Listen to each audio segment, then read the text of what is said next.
আর প্রকাশ্যে এই ধরনের অপরাধীদের শাস্তিটা প্রকাশ্যে এক্সিকিউট করার জন্য বিভিন্নভাবে দাবি উঠছে, যদিও বা এটা অনেক ক্ষেত্রে সমর্থনযোগ্য নয়, কিন্তু আমরা এখন মধ্যযুগে নাই, আমরা আধুনিক যুগে। আইন সংস্কারটা একটা চলমান প্রক্রিয়া। সমাজের চাহিদা অনুসারে, সময়ের চাহিদা অনুসারে সকল আইনকে আপ টু ডেট করতে হয় এবং যুগোপযোগী করতে হয়, সেগুলো চলমান প্রক্রিয়া, সেগুলো তো আছেই। বিভিন্ন আইনে অবশ্যই আমাদের কিছু কিছু সংশোধন আনতে হবে, সেটা আমরা দেখব।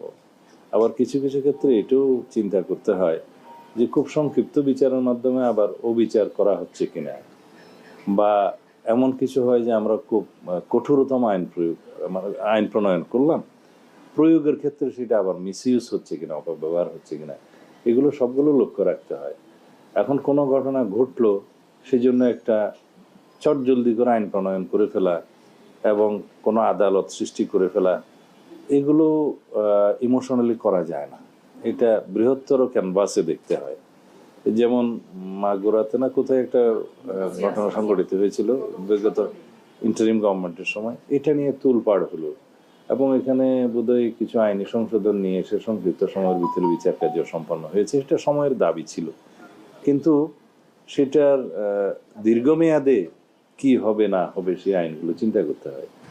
শিশু ধর্ষণের ক্ষেত্রে আদালত প্রতিষ্ঠা করা হলো, একটা ট্রাইব্যুনালের করা হলো।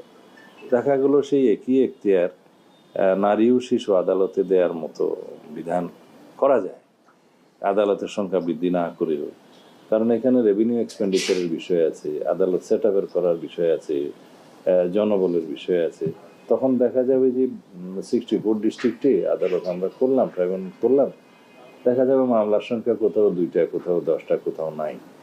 এগুলো সব বিবেচনায় নিয়ে যেভাবে মানে জননিরাপত্তা নিশ্চিত করা এবং বিচার নিশ্চিত করা সম্ভব, সেভাবে এগুলো আবার করা যায়।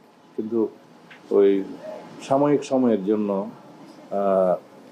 জনগণের যে ক্ষোভ, সেটাকে মেটানোর জন্য যদি আমরা সব বিষয়ে দ্রুততম আইন প্রণয়ন করি বা আদালত সৃষ্টি করি, সেই বিষয়টা আমার মনে হয় সকল ক্ষেত্রে সঠিক নয়।